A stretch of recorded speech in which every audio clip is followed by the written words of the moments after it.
Abra sua Bíblia em Marcos capítulo 13.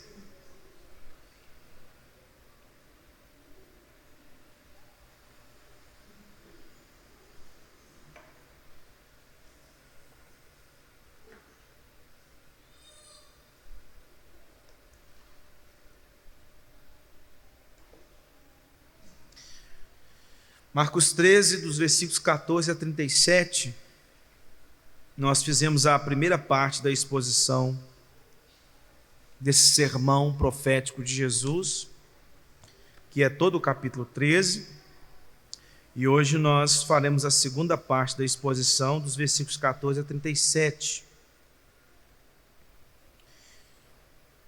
Eu farei a leitura e os irmãos estejam acompanhando.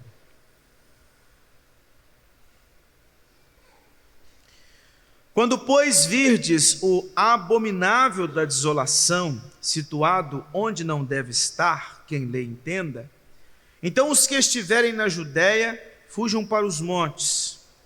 Quem estiver em cima no eirado, não desça, nem entre para tirar da sua casa alguma coisa. E o que estiver no campo, não volte atrás para buscar sua capa. Ai das que estiverem grávidas, e das que amamentarem naqueles dias. Orai para que isso não suceda no inverno, porque aqueles dias serão de tamanha tribulação como nunca houve desde o princípio do mundo que Deus criou, até agora e nunca jamais haverá. Não tivesse o Senhor abreviado aqueles dias e ninguém se salvaria, mas por causa dos eleitos que ele escolheu, abreviou tais dias. Então, se alguém vos disser, eis aqui o Cristo, ou ele ali, não acrediteis, pois surgirão falsos cristos e falsos profetas, operando sinais e prodígios, para enganar, se possível, os próprios eleitos. Estai vós de sobreaviso, tudo vos tenho predito, mas naqueles dias após a referida tribulação, o sol escurecerá, a lua não dará a sua claridade, as estrelas cairão do firmamento, e os poderes do céu serão abalados. Então verão o Filho do Homem vir nas nuvens com grande poder e glória. E ele enviará os anjos e reunirá os seus escolhidos dos quatro ventos da extremidade da terra até a extremidade do céu. Aprendei, pois, a parábola da figueira. Quando já os seus ramos se renovam e as folhas brotam, sabeis que está próximo o verão. Assim também vós, quando virdes acontecer estas coisas, sabei que está próximo às portas. Em verdade vos digo que não passará esta geração sem que tudo isto aconteça. Passará o céu e a terra, porém as minhas palavras não passarão. Mas a respeito daquele dia ou da hora ninguém sabe, nem os anjos no céu, nem o Filho, senão o Pai. Estai de sobreaviso, vigiai e orai, porque não sabeis quando será o tempo. É como um homem que, ausentando-se do país, deixa sua casa, dá autoridade aos seus servos, a cada um a sua obrigação, e ao porteiro ordena que vigie. Vigiai, pois, porque não sabeis quando virá o dono da casa, se à tarde, se à meia-noite, se ao cantar do galo, se pela manhã, para que vindo ele inesperadamente não vos ache dormindo. O que, porém, vos digo, digo a todos: vigiai. Irmãos, uma das coisas que o homem natural sabe é que essa era vai acabar. E isso nós podemos perceber nos filmes. São vários os filmes que narram o fim do mundo. Vários tipos de catástrofes, seja um meteoro que vai cair, vai trazer a extinção da humanidade, seja uma era do gelo, seja uma pandemia, um vírus que vai matar todo mundo. Então são vários os filmes que narram o fim desta era. Então, os homens eles têm esse entendimento de que há uma data de validade para esse mundo. Alguns físicos, astrônomos, têm a teoria de que o Sol, ele, com o passar do tempo, ele vai se esfriar, ele vai parar de queimar, E aí, quando ele se apagar, a vida na terra vai ser algo impossível de acontecer. Porque com o sol se apagando, fica impossível a vida na terra. Além disso, nós temos vários que previram o fim do mundo, né? Melhor dizendo, que previram o fim do mundo. Nos tempos bíblicos, o apóstolo Paulo escreveu sobre o assunto para a igreja de Tessalônica. Alguns ali estavam prevendo o fim do mundo, prevendo a volta de Cristo, e uns estavam inclusive deixando de trabalhar, de constituir família, estavam vivendo como se Jesus fosse voltar a qualquer momento. O apóstolo Paulo então tem que escrever para aqueles irmãos. Outros previram o fim do mundo na virada de 999 para o ano 1000. Acreditaram que no ano 1000 as coisas iam acontecer. Nós não vivemos isso, mas a maioria que está aqui viveu algo parecido de 1999 para o ano 2000. Falavam que os computadores iriam parar, que ia acontecer alguma catástrofe. Saiu inclusive um filme naquele contexto chamado Fim dos Dias, se eu não me engano, e narrando essas previsões a respeito do fim do mundo. William Miller, precursor do Adventismo do sétimo dia, também profetizou a respeito da vinda de Cristo e o fim dessa era. E é bem verdade que isso não aconteceu. Os testemunhos de Jeová também profetizaram várias datas sobre a vinda de Cristo. Isso também não aconteceu. Então, se tem uma coisa que os homens, eles têm compreensão, por mais que seja uma compreensão deturpada, é de que esta era vai ter um final. Que o mundo não será como é para sempre. Algo vai acontecer e vai trazer o fim a todas as coisas. Aqui nós temos o sermão escatológico de Cristo, o sermão profético, onde ele traça exatamente a respeito do fim. Só que ele fala a respeito do fim de duas formas, tratando de dois eventos. Nós vimos isso na semana passada, porque o sermão de Jesus Cristo, ele não está tratando só do último dia, ele não está falando aqui só do juízo final, ele está falando também da destruição de Jerusalém, que aconteceria 40 anos depois da sua partida, por volta do ano 70, que isso aconteceu. Mas também o sermão profético de Jesus, ele tem um apontamento para um futuro a longo prazo, que é o juízo de Deus sobre a humanidade. Então, são dois eventos que se misturam aqui nas palavras de Jesus, seja a destruição de Jerusalém, seja o juízo final. Na sequência do que Jesus traça dos versículos 1 a 13, ele fala de um tempo de profunda tribulação. Os versículos 14 a 23 narra um tempo de muito sofrimento, de muita dor, um tempo inclusive marcado por um chamado abominável da desolação. E Jesus então fala que será um tempo de profunda dor e de muito engano religioso. Tanto que nos versículos finais, a partir do versículo 21, ele fala que muitos operarão sinais e prodígios nesse tempo, com o fim de enganar, se possível, até mesmo os eleitos. Depois, o que Jesus faz aqui nos versículos 24 a 26 é um parênteses, porque até o versículo 23, Jesus está falando de duas coisas acontecendo ao mesmo tempo. Ele está falando da destruição de Jerusalém e está falando do juízo final. Só que dos versículos 24 a 27, ele só fala do juízo final, porque ele está falando da segunda vinda. E ele não veio no ano 70. Ele não veio no período em que Jerusalém seria destruída. Então aqui é um parêntese, só para tratar da sua segunda vinda, e a partir do versículo 28, ele volta a falar de maneira dupla, tratando da destruição de Jerusalém e também do juízo final. E nessa parte final, ele convoca os seus discípulos à vigilância. Vocês precisam ler os sinais, vocês precisam ler os tempos, vocês precisam ler as épocas, vocês precisam se lembrar de tudo o que eu disse.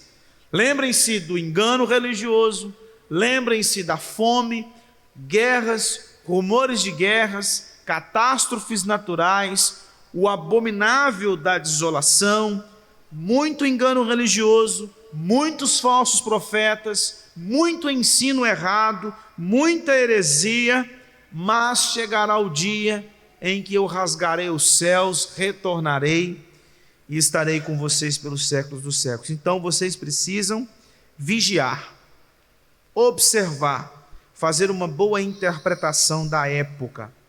Então, nesse texto, de 14 a 37, Jesus está nos convidando à vigilância. Jesus convoca os seus discípulos à vigilância. Vamos ver aqui, primeiro os versículos 14 a 23, onde Cristo alerta sobre a grande tribulação.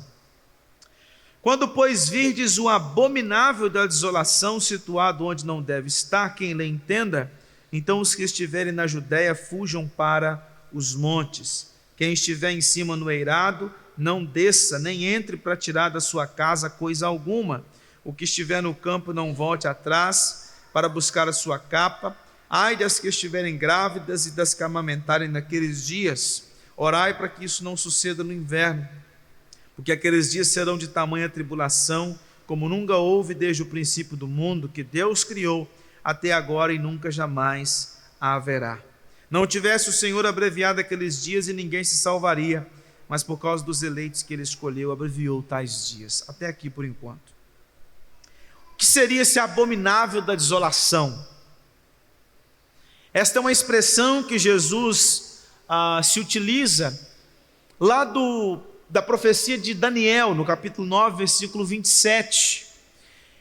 Nós percebemos que o Antigo Testamento narra a respeito da vinda do Senhor, da vinda do Messias, junto com um juízo. Só que o Antigo Testamento narra as duas coisas acontecendo, como se as duas coisas acontecessem no mesmo tempo. E é por isso que nós precisamos do Novo Testamento, porque os apóstolos vão nos ensinar que a obra de Jesus profetizada no Antigo Testamento, ela tem duas partes. A primeira parte, ela foi concluída na sua ascensão, e a segunda parte é quando ele vier. E aí o juízo virá. Esse abominável da desolação era uma profecia de Daniel com relação ao que aconteceria alguns anos depois, o que foi aplicado ali no primeiro século, no segundo século antes de Cristo, sobre a vida de um homem chamado Antíoco Epifânio, que ele sacrificou um porco a Zeus dentro do templo de Jerusalém, mostrando então a maldade desse homem, que era esse abominável da desolação.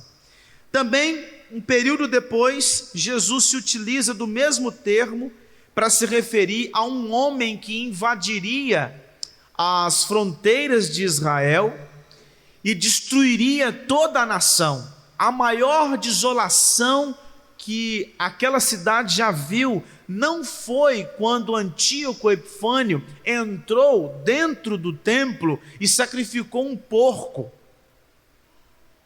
A maior desolação foi quando Tito, o governador Tito, entrou na cidade com o exército romano e destruiu tudo que ali estava, inclusive o templo, destruindo completamente o centro da religião judaica.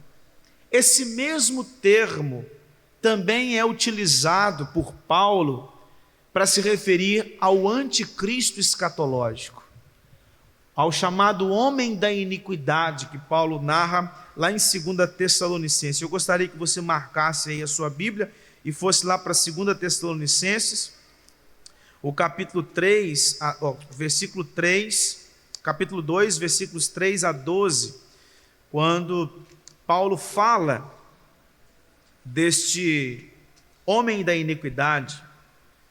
2 Tessalonicenses capítulo 2, a partir do versículo 3, Paulo diz assim, ninguém, de nenhum modo, vos engane, porque isto não acontecerá sem que primeiro venha a apostasia e seja revelado o homem da iniquidade, o filho da perdição, o qual se opõe e se levanta contra tudo que se chama Deus, ou é objeto de culto, a ponto de assentar-se no santuário de Deus, ostentando-se como se fosse o próprio Deus. Não vos recordais de que ainda convosco eu costumava dizer-vos estas coisas? E agora sabeis o que o detém, para que ele seja revelado somente em ocasião própria. Com efeito, o mistério da iniquidade já opera, e aguarda somente que seja afastado aquele que agora o detém. Então será de fato revelado o iníquo, a quem o Senhor Jesus matará com o sopro de sua boca e o destruirá pela manifestação de sua vinda.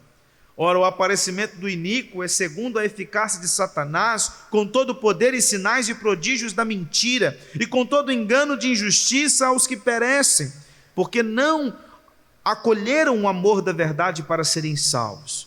É por este motivo, pois, que Deus lhes manda a operação do erro, para darem crédito à mentira, a fim de serem julgados todos quantos não deram crédito à verdade, antes, pelo contrário, deleitaram-se com a injustiça. Então, abominável da desolação é uma referência a Antíoco Epifânio, depois uma referência a Tito, que ocorre lá no ano 70 depois de Cristo, quando ele destrói completamente a cidade de Jerusalém e também o templo, mas também é uma referência ao homem da iniquidade, esse homem que há de se levantar no último dia. Mas é bem verdade, irmãos, que o apóstolo Paulo traça ali no 2 Coríntios capítulo 2, que o engano já estava presente. Tanto que o apóstolo João, escrevendo na sua primeira carta, diz: nós já temos visto vários anticristos.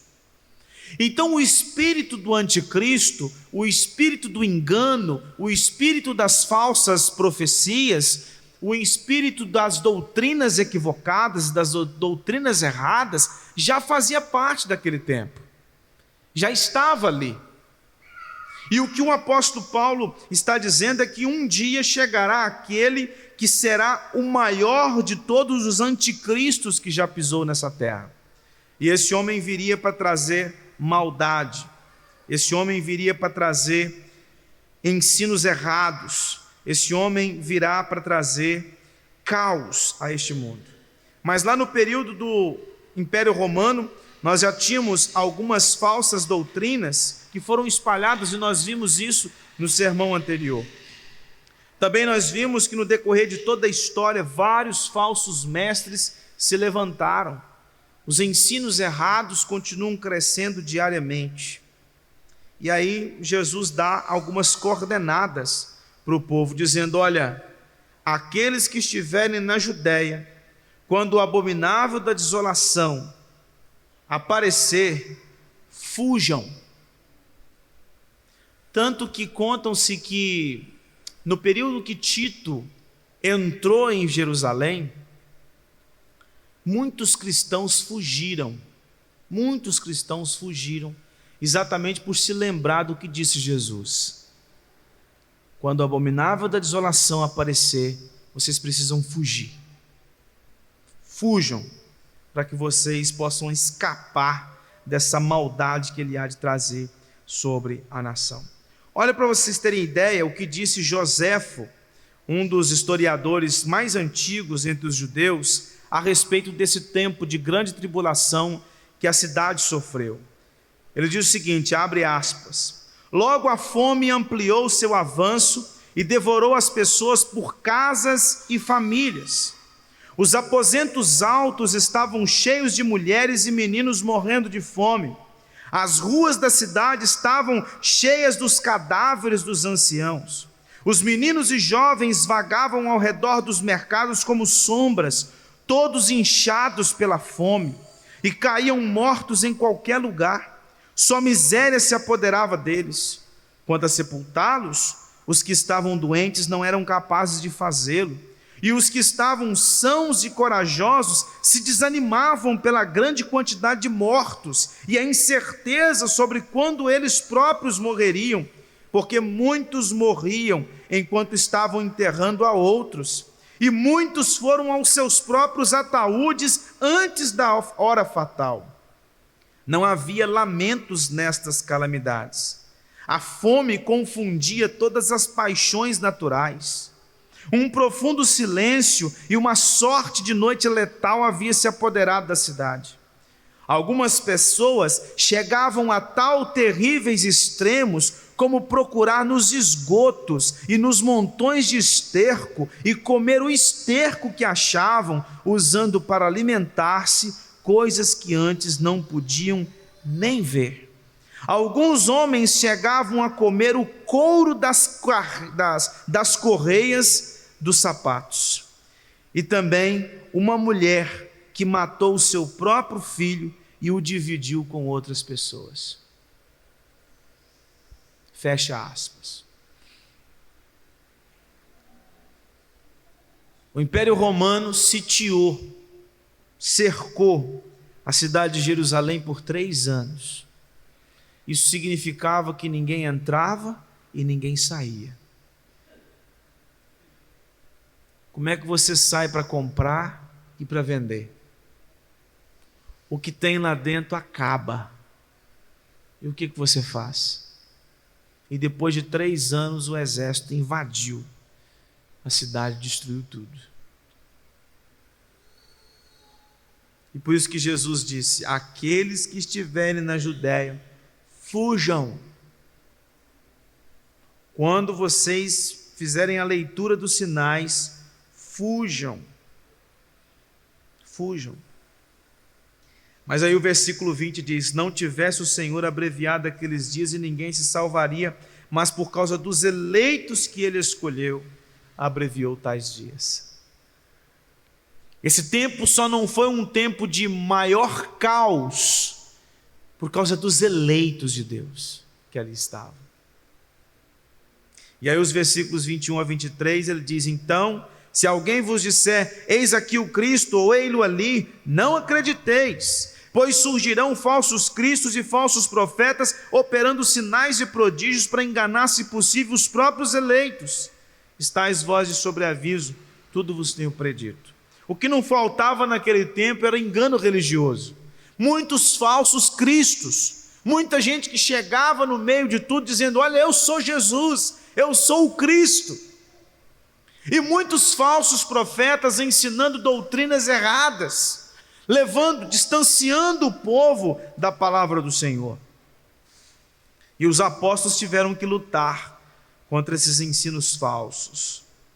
As cartas que Paulo escreve, as cartas que Pedro escreve, as cartas que João escreve, têm como contexto tudo isso acontecendo, engano religioso. Irmãos, trazendo aqui algumas aplicações para nós até o momento. Se hoje há muitas heresias, falsos profetas e engano religioso, você pode ter certeza que na grande tribulação isso vai se intensificar.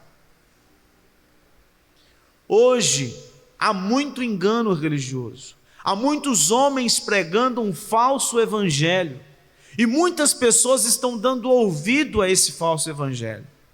Muitas pessoas que cresceram num lar cristão, verdadeiramente cristão, que foram cuidadas num ambiente cristão, que fizeram parte de uma igreja genuinamente evangélica, que prega a palavra de Deus pura e simples, serão seduzidas. Essas pessoas serão seduzidas pelo ensino falso.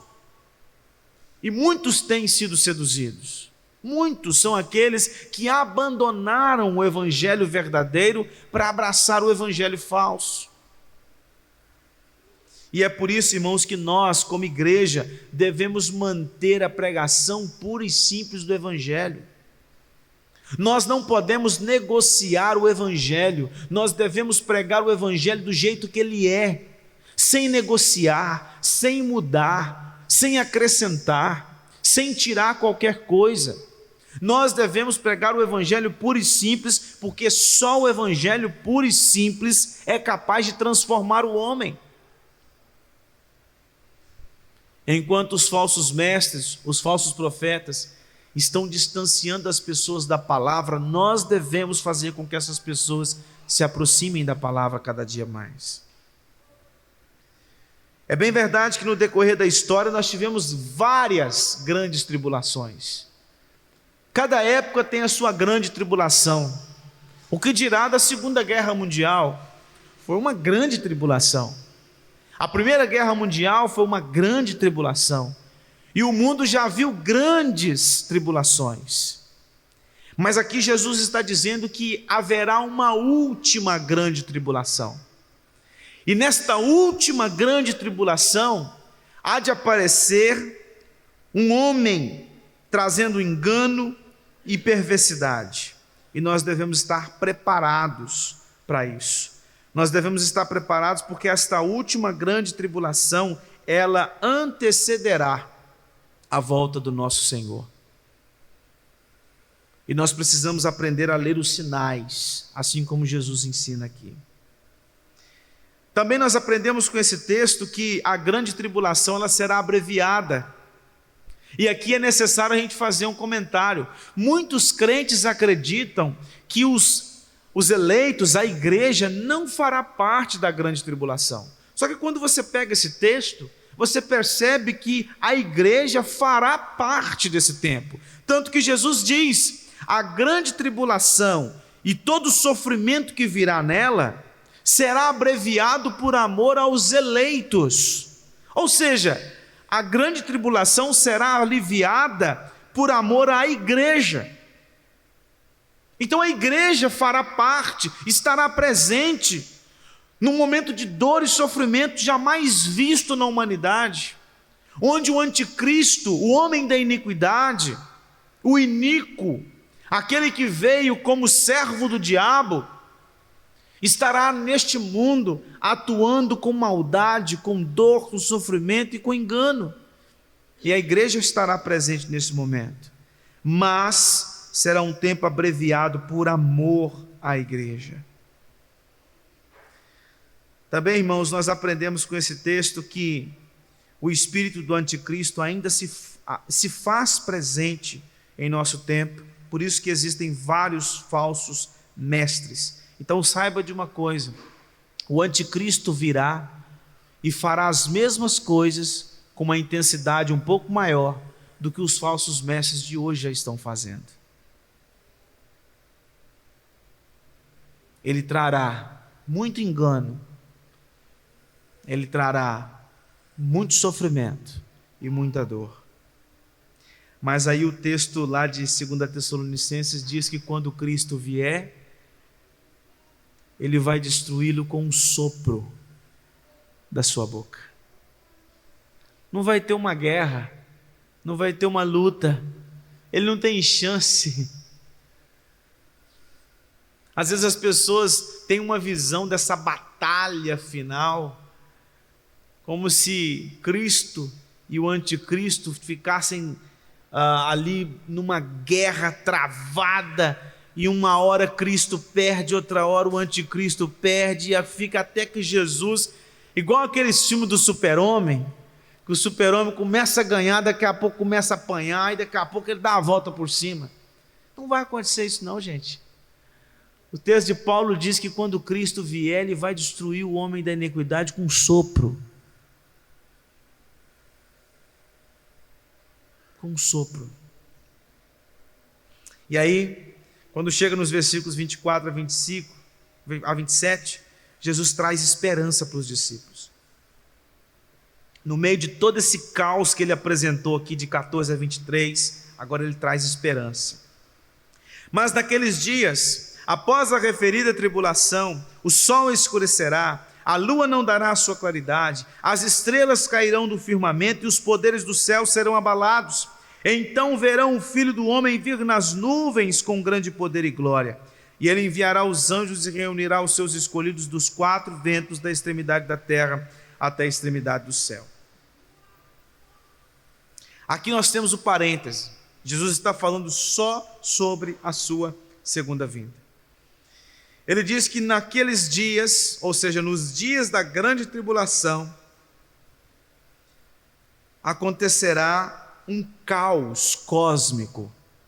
O sol vai escurecer, a lua vai perder a sua claridade, as estrelas vão cair dos céus e os poderes do céu serão abalados.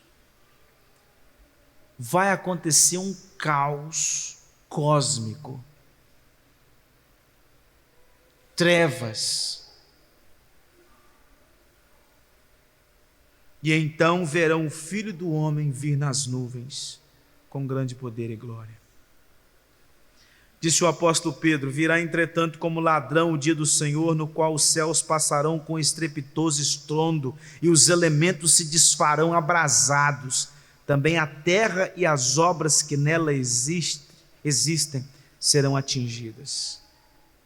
Irmãos, Jesus estava aqui falando para os seus discípulos, depois de sofrer profunda perseguição dos líderes do judaísmo.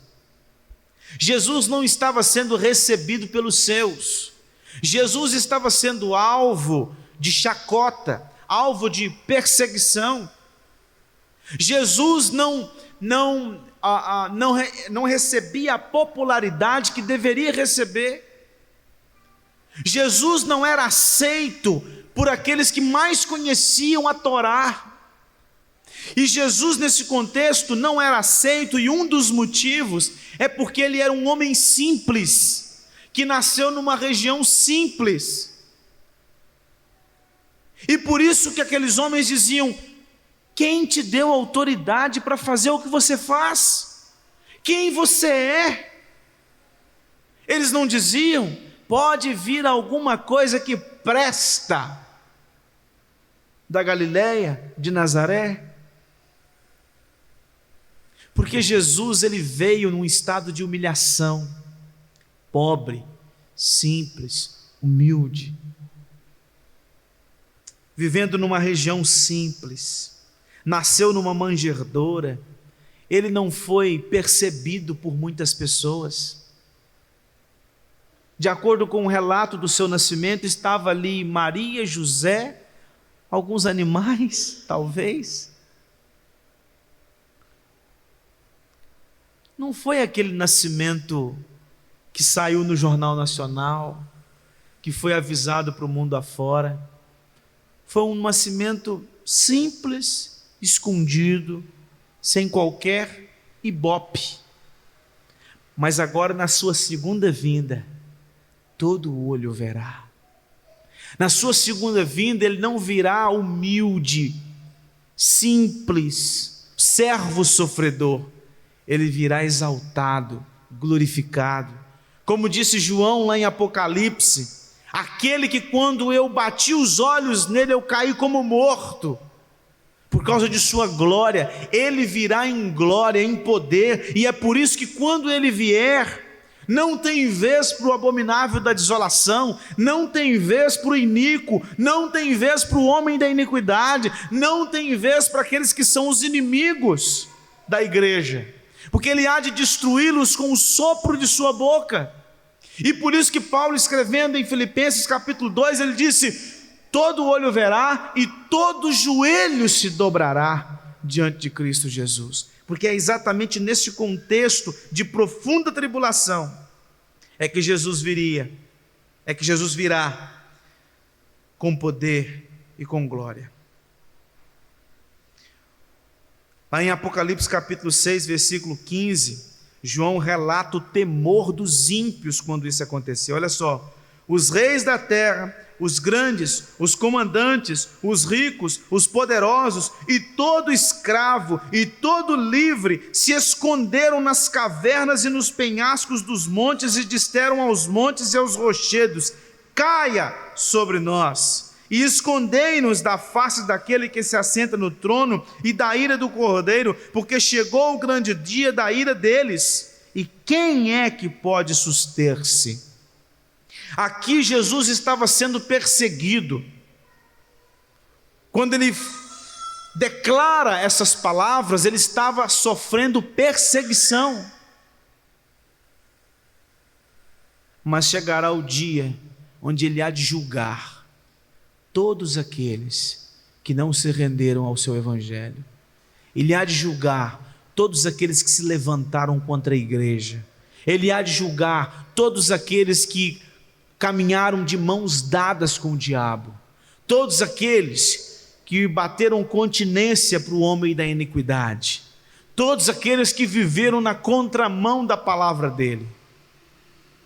Ele há de julgá-los, ele há de destruí-los. E o versículo 27 diz que ele enviará os anjos e reunirá os seus escolhidos dos quatro ventos. Aqui os quatro ventos são os quatro cantos, né? Leste, oeste, norte e sul, da extremidade da terra até a extremidade do céu.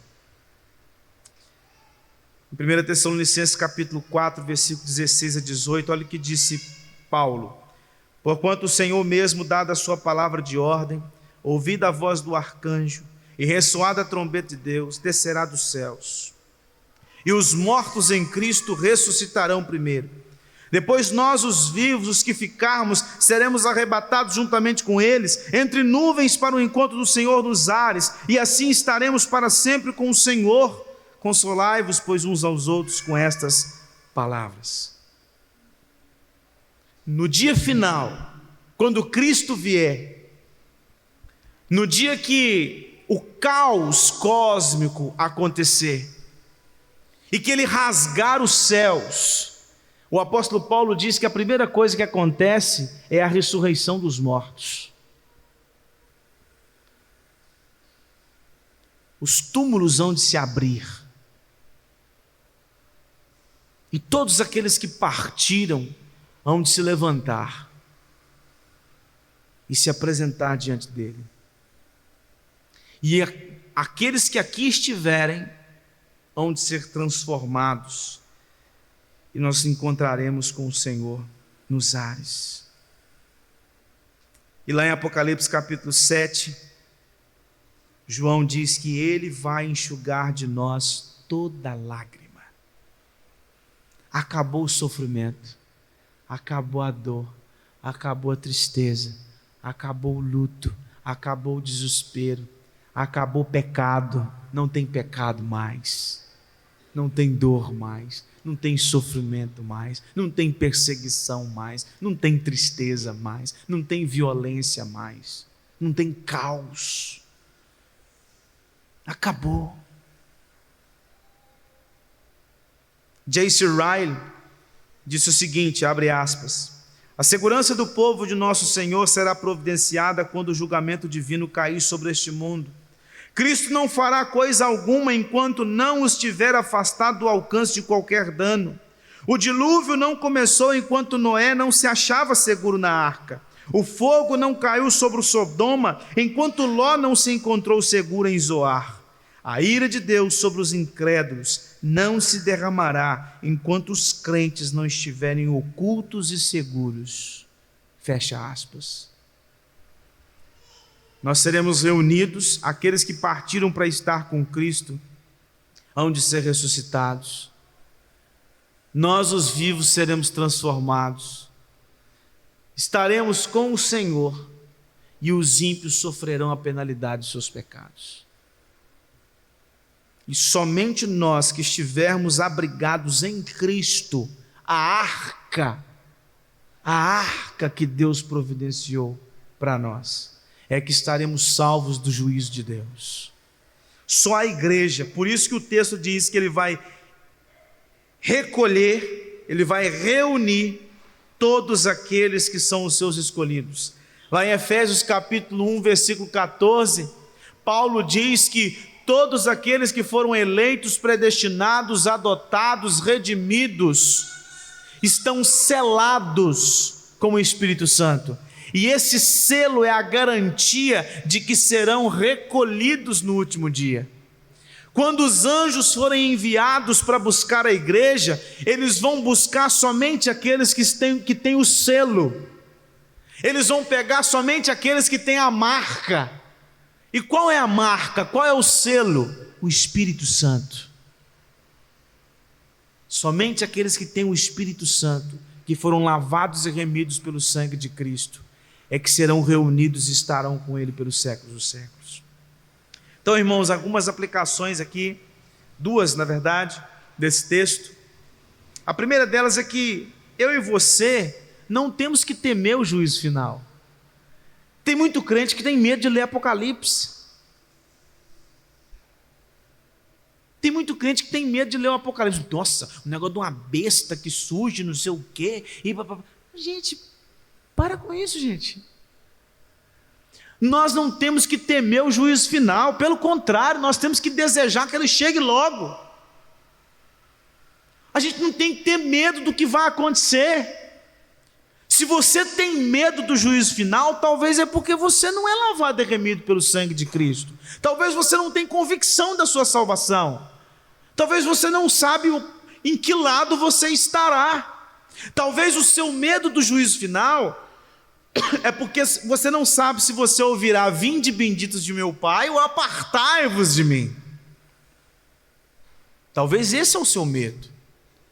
Mas se você é lavado e remido pelo sangue de Cristo, se você é selado com o Espírito Santo da promessa, se você faz parte da igreja de Cristo, se você é um eleito de Deus, você não tem que temer o juízo final. Você não vai passar por ele. Você não vai passar por ele, porque Cristo já passou pelo juízo por nós. Cristo já foi julgado no nosso lugar. Cristo já sofreu a ira de Deus para que eu e você não viéssemos a sofrê-la. Cristo já sofreu o peso dos nossos pecados. Então nós devemos confiar no Senhor, nós devemos descansar no Senhor, nós devemos desejar que esse dia chegue logo, porque nós viveremos com o Senhor pelos séculos dos séculos num reino de paz, num reino de alegria. Louvado seja Deus, porque proporcionou-nos a salvação em Cristo Jesus. Você pode descansar. Quando chegarem para você falando do juízo final, você não tem medo dele. Quem deve temer o juízo final são aqueles que não creram no Evangelho. São aqueles que não fazem parte da igreja. São aqueles que ainda não estão na arca. Aqueles que não estão na arca devem temer o juízo. Agora, dos versículos 28 a 37, Cristo exorta os discípulos à vigilância. Aprendei, pois, a parábola da figueira. Quando já os seus ramos se renovam e as folhas brotam, sabeis que está próximo o verão. Assim também vós, quando vides acontecer essas coisas, sabeis que está próximo às portas. Em verdade vos digo que não passará essa geração sem que tudo isso aconteça. Passará o céu e a terra, porém as minhas palavras não passarão. Mas a respeito daquele dia ou da hora ninguém sabe, nem os anjos do céu, nem o Filho, senão o Pai. Estai de sobreaviso, vigiai e orai, porque não sabeis quando será o tempo. É como um homem que ausentou-se do país, deixa a sua casa, dá autoridade aos seus servos, a cada um a sua obrigação, e ao porteiro ordena que vigie. Vigiai, pois, porque não sabeis quando virá o dono da casa, se à tarde, se à meia-noite, se ao cantar do galo, se pela manhã, para que vindo ele inesperadamente não vos ache dormindo. O que, porém, vos digo, digo a todos: vigiai. Aqui Jesus volta a se referir a dois eventos: a destruição de Jerusalém e o juízo final. E por que eu digo isso? Porque, por causa do que ele disse no versículo 30. Em verdade vos digo que não passará esta geração sem que tudo isso aconteça. E aquela geração passou, ué. Aquelas pessoas não estão vivas mais. e Cristo ainda não voltou.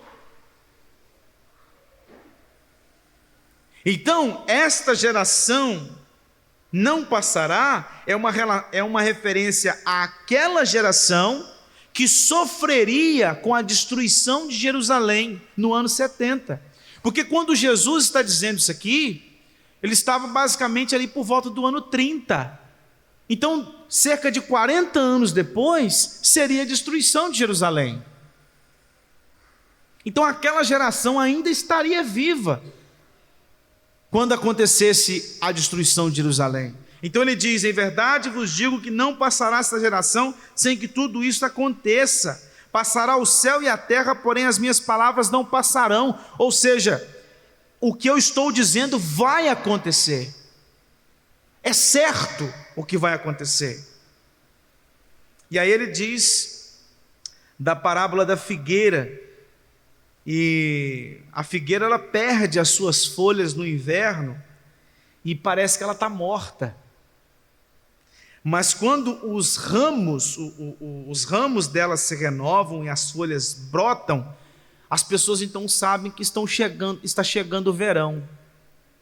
É igual a gente quando começa, aqui não tanto porque as estações do Brasil, elas são mais complexas, né? Mas você pega no hemisfério norte, quando chega a primavera e começam os campos florindo, e quando está o outono, as folhas caem todas, as árvores ficam secas, etc. e tal. Então o que Jesus está dizendo é o seguinte: quando a figueira começar a renovar os seus ramos, saibam que as coisas estão por chegar, as coisas estão por vir.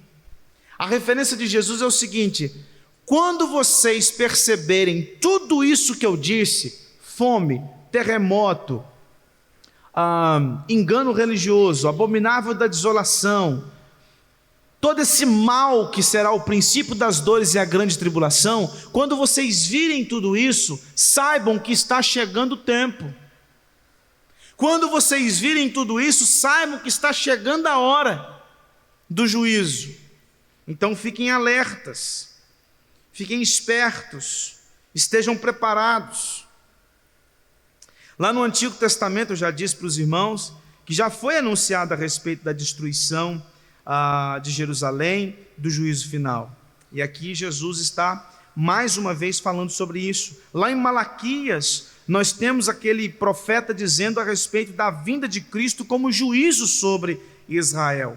E também haveria um último juízo, que seria o juízo de todo o mundo. Então, os discípulos, eles deveriam buscar discernimento. É isso que Jesus está dizendo aqui. Busquem discernimento para discernir os sinais.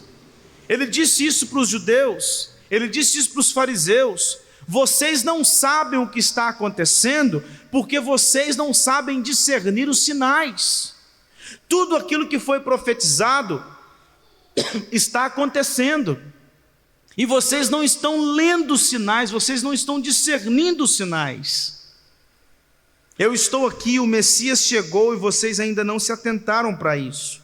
E aqui a palavra de Jesus é igual para os discípulos: fiquem atentos para os acontecimentos que virão. Irmãos, a gente pode observar isso acontecendo hoje. O evangelho está sendo pregado, existe muito engano religioso, há iniquidade rolando solta, há maldade, guerras, rumores de guerras, tudo isso são os sinais. A fome, o caos, a tristeza. E é por isso que nós somos chamados a vigiar, a esperar e descansar no Senhor. No versículo 32, Jesus diz assim: mas a respeito daquele dia ou da hora, ninguém sabe, senão os anjos no céu, nem os anjos no céu, nem o Filho, senão o Pai. Aqui, em primeiro lugar, Jesus estava se referindo à destruição de Jerusalém. E às vezes algumas pessoas pegam esse texto e falam assim: mas como que Jesus não sabia? Será que ele está mentindo aqui? Será que ele está omitindo informação? Nós devemos nos lembrar do que disse Paulo, que ele se esvaziou da sua glória. Jesus se esvaziou da sua glória. Aqui ele abriu mão da sua onisciência, da sua onipotência, da sua onipresença. Jesus está presente conosco agora, conduzindo esse culto para a glória do Pai. Mas isso não acontecia naquela época. Ele não conseguia estar em todos os lugares ao mesmo tempo, porque ele se esvaziou da sua glória. Então ele não tinha todo o conhecimento naquela ocasião. A partir do momento que ele é assunto aos céus e assenta à destra do Pai, agora ele tem ciência do dia da sua vinda. Mas naquela ocasião ele não sabia que dia seria a destruição de Jerusalém. Ele não podia dizer para eles que era no ano 70. Mas o Pai sabia. Então, irmãos, a gente tira aqui algumas aplicações desse texto. A primeira delas é que nós devemos esperar a segunda vinda, mas isso não significa que nós devemos nos isentar das responsabilidades deste mundo. Muitos talvez falam assim: Cristo vai voltar mesmo, então vou viver de qualquer jeito. Cristo vai voltar mesmo, então eu não preciso ficar me preocupando com isso, com aquilo outro, cuidar das minhas responsabilidades como homem, como mulher, como cidadão. Não. A Escritura diz que nós devemos continuar com os nossos afazeres, viver o dia na maior normalidade, comprando, vendendo, fazendo negócios, trabalhando, cuidando das nossas famílias, vivendo normalmente, sem nos preocupar com esse dia, porque eu e você não sabemos nem se nós estaremos lá. Então é viver o hoje sem se preocupar com amanhã e cuidando das responsabilidades de hoje. Outra lição que nós aprendemos com esse texto é que enquanto nós aguardamos a segunda vinda de Cristo, nós devemos viver aqui para a glória dele, em todas as áreas das nossas vidas. Você deve glorificar o nome do Senhor a todo instante, honrando o nome dele em todo o tempo. Também, alguns cristãos, eles acabam dizendo assim: olha, eu espero estar preparado quando Cristo voltar. Eu espero estar preparado quando Cristo voltar. Cristãos não dizem isso. Porque algumas pessoas acham assim, que quando Cristo voltar, eu tenho que estar perfeito, eu tenho que estar santo, eu tenho que estar sem pecado. Porque se Cristo chegar aqui e eu estiver em pecado, eu não vou para o céu. Então você não crê na justificação pela fé. Então você não crê na salvação pela graça. Você crê na salvação pelas obras. Você acredita que você vai estar perfeito, Cristo vai voltar e vai te pegar porque você está perfeito. Não é isso, gente. Estar preparado é: eu já me rendi a Cristo, eu já confessei os meus pecados, eu já declarei minha fé nele. Isso é estar preparado. E por isso nós devemos vigiar, descansar e cuidar dos nossos afazeres.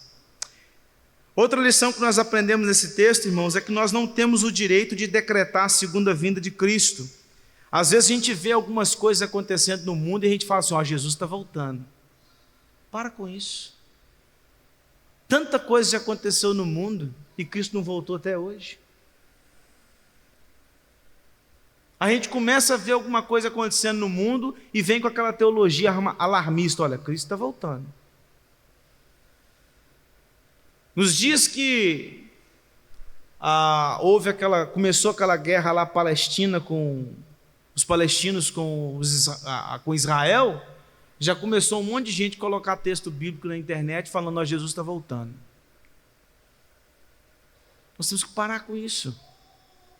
Nós temos que descansar e não ficar profetizando a volta de Cristo, porque o Jesus disse aqui: ninguém sabe, senão o Pai. Tanta coisa já aconteceu nesse mundo e tanta coisa vai continuar acontecendo, e não é por causa disso que está acontecendo agora que Jesus vai voltar quando ele está decretado para voltar. Você precisa se lembrar que Jesus não está voltando, Jesus vai voltar.